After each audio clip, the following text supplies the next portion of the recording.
You finally did it. You're earning six figures. You've got the title, the office, and the paycheck that 80% of the country dreams about. But here's the reality nobody wants to post on LinkedIn. You are broke. Not no food in the fridge broke, but six-figure slave broke. You're making $8,333 a month, yet by the 15th, you're checking your banking app with a knot in your stomach, wondering where the hell it all went. In 2026, $100,000 isn't a wealth milestone anymore. It's a survival flaw.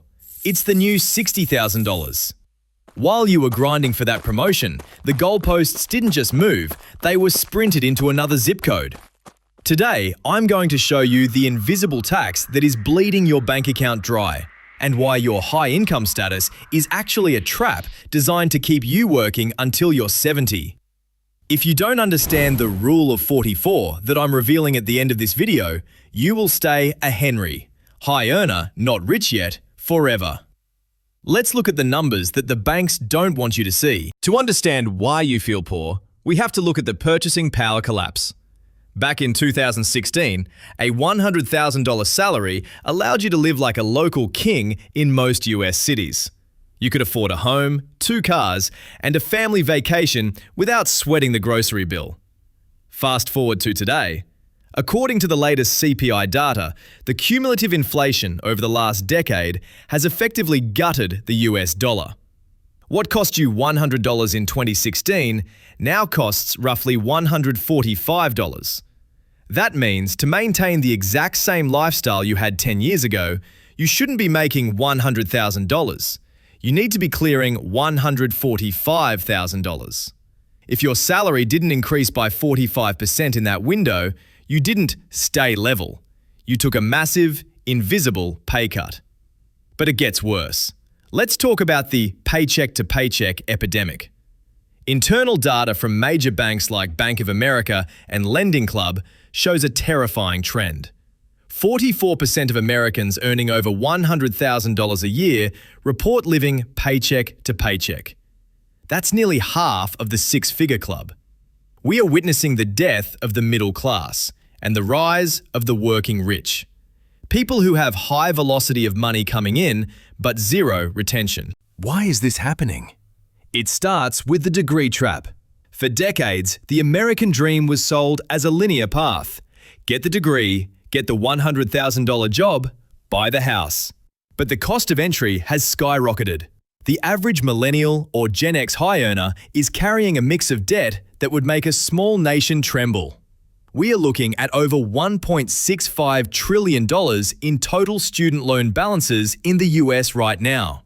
You're entering the workforce at 22 or 25, already $100,000 in the hole for an MBA or specialized degree that was required for your role. You start your wealth-building years at a massive negative.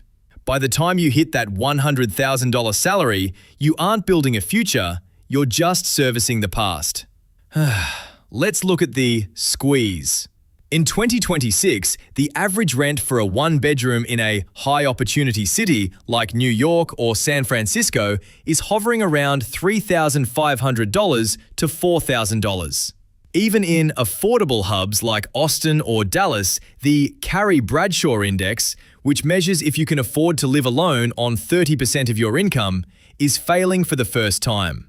To live comfortably in NYC today, you need at least $151,000 just to satisfy the basic 30% rent rule.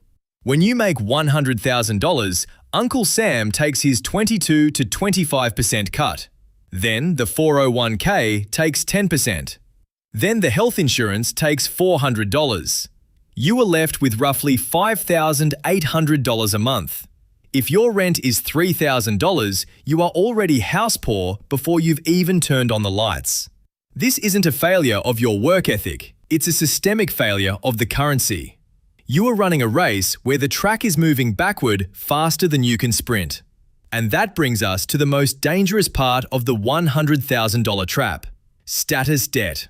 Because you make good money, you feel obligated to look the part. But looking rich is the fastest way to stay broke. Next, we're going to dive into the lifestyle creep and the exact mistakes that are keeping your net worth at zero.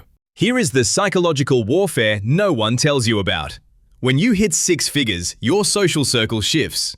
Suddenly, you aren't comparing yourself to your college roommates anymore. You're comparing yourself to the senior VP who lives in the hills. This is what economists call relative deprivation. You feel poor not because you lack resources, but because everyone in your new orbit seems to have more. In the US, we have a culture of big hat, no cattle. It's a Texas idiom that perfectly describes the modern high earner. You've got the $800 a month car payment for a German SUV because you've arrived. You've got the $200 Equinox membership because networking happens at the gym. You've got the $150 brunch receipts because that's just what weekends cost now. But let's look at the opportunity cost. That $800 car payment?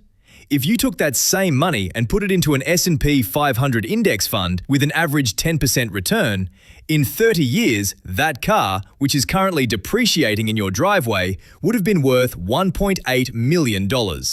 You aren't just buying a car, you're burning a retirement. You are trading your future freedom for a temporary hit of dopamine and the approval of people who aren't even looking at you. The biggest trap of all? The American dream of homeownership. If you're making $100,000, you're likely looking at a home in the $450,000 to $600,000 range. You go to the bank and they tell you that based on your debt-to-income ratio, DTI, you're qualified.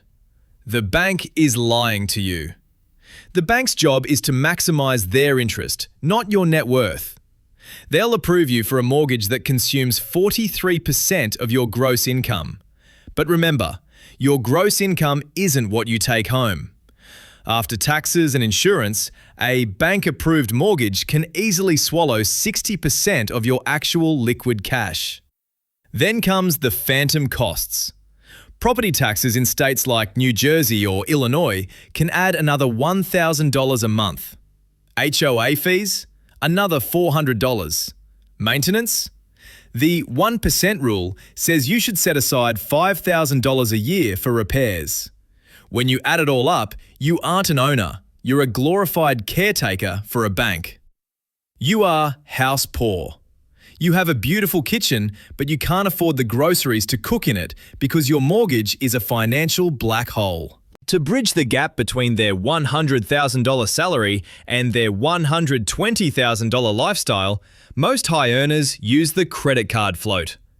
You aren't necessarily in debt in the traditional sense, you pay the balance off every month, but you're spending next month's paycheck today. One bad month, a medical emergency, a layoff, or a market dip, and that float turns into a sink. Suddenly, you're carrying a balance. And in 2026, with interest rates being what they are, carrying a balance is like paying a 25% stupidity tax on your life. Think about the math. You're grinding 50 hours a week to get a 3% raise at work, while simultaneously paying 25% interest to Chase or Amex. You are literally working for the banks.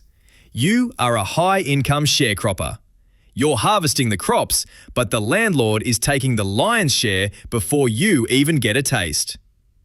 This is the struggle of the $100,000 earner.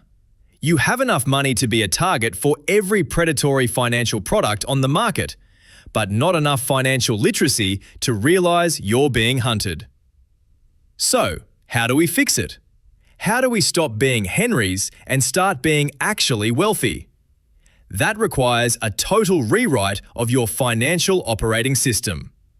We're moving from the struggle to the solution.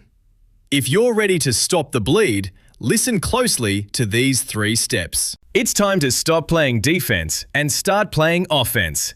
To escape the $100,000 trap, you need to implement the Rule of 30. This isn't your grandmother's envelope budgeting. This is wealth engineering for high-income earners who want their time back. Step 1. The 30% retention floor. Most people focus on what they spend. Wealthy people focus on what they keep. From this moment forward, your real salary is not $100,000. It is the 30% you must retain after taxes. If you are net profiting less than $2,000 a month after all expenses, you are in the danger zone. You need to aggressively cut your fixed costs. Yes, that means the luxury apartment or the car, until you hit that 30% retention. This is your war chest. Without it, you're just a spectator in the stock market. Step 2. The 30-day status detox. In the US, we suffer from social inflation. To fix this, you must implement a 30-day freeze on all non-essential status purchases. No new tech, no designer threads, no upgrading the home. During these 30 days, you're going to recalibrate your dopamine levels. You'll realize that the person you were trying to impress with that $500 watch doesn't actually care about your wrist. They're too busy worrying about their own debt. Step 3. The 30-to-1 investment ratio. For every $1 you spend on lifestyle, dining out, streaming, travel, you must put $1 into an income-producing asset. This creates a psychological tax on your consumption. Want that $100 steak dinner? Fine, but it's going to cost you $200 because $100 must go into your brokerage account first. This forces you to weigh the instant gratification against future freedom in real time. Once you have your 30% war chest, you need asset velocity. High earners often make the mistake of parking cash in a savings account. In 2026, with the dollar's value eroding at 4 to 7% annually, a high-yield savings account is actually a slow-leak account. You need to move that capital into what I call the Big Three. 1. Low-cost index funds, the foundation, capturing the 10% average growth of the US economy. 2. Tax-advantaged real estate, the shield, using depreciation to wipe out that high-income tax bill. Skill acquisition, the multiplier, investing in the one thing inflation can't touch, your ability to solve bigger problems for more people. The goal isn't a $10 million net worth. The goal is the crossover point. This is the exact moment your assets generate enough cash flow to cover your fortress expenses. When your dividends and rental income hit $4,000 a month, you are officially free. At that point, your $100,000 salary becomes a choice, not a life sentence. You've moved from being six-figure broke to being financially bulletproof. The system is designed to keep you on the treadmill. It wants you to earn more, spend more, and stay stuck in the middle. But now you have the blueprint. You know that $100,000 is a mirage, that lifestyle creep is a silent killer, and that your retention rate is the only metric that matters. You have a choice to make today. You can keep chasing the image of wealth and remain a high-paid prisoner of your own bills, or you can embrace the rule of 30, lower your head, and build a fortress that no amount of inflation can tear down.